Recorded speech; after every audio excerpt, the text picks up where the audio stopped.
We started using cover crops in 2009, and then we sort of integrated them more and more into what we're doing on the farm here, as a way of building fertility in the soils, and also keeping the soils working over the winter when otherwise they'd have been sat there sad and not doing very much.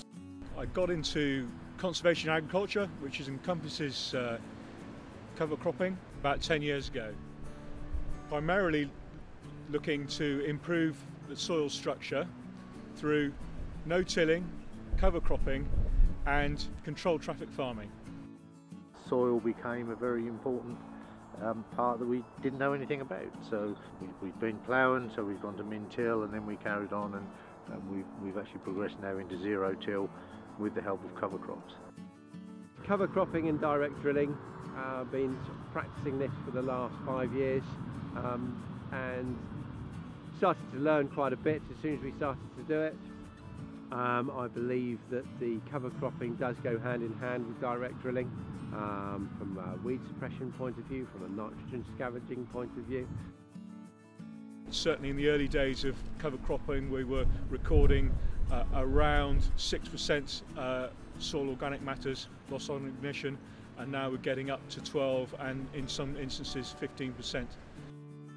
Something should always be happening in that soil, even if it's preparing itself for the next crop.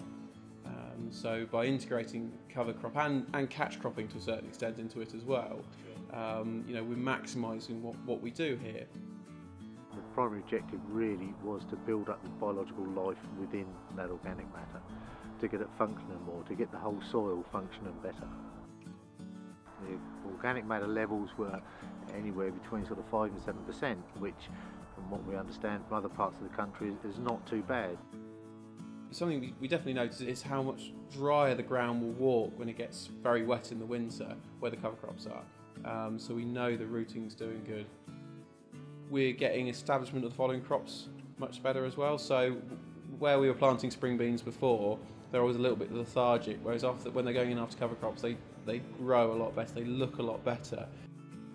That going forward, in theory, the soil is healthier. It hasn't slumped, it's got oxygen in it, it's got a natural state. And we find with this process, yes, starting off can be a bit challenging, but then going forward your yield potential is higher because the soil's in better health. And what we've seen with our experience is that the earlier the cover crops are seeded, the greater the benefit there is to the vegetation that they create and the nutrients they capture. But other variable costs, nitrogen, we've cut back 10% on our nitrogen.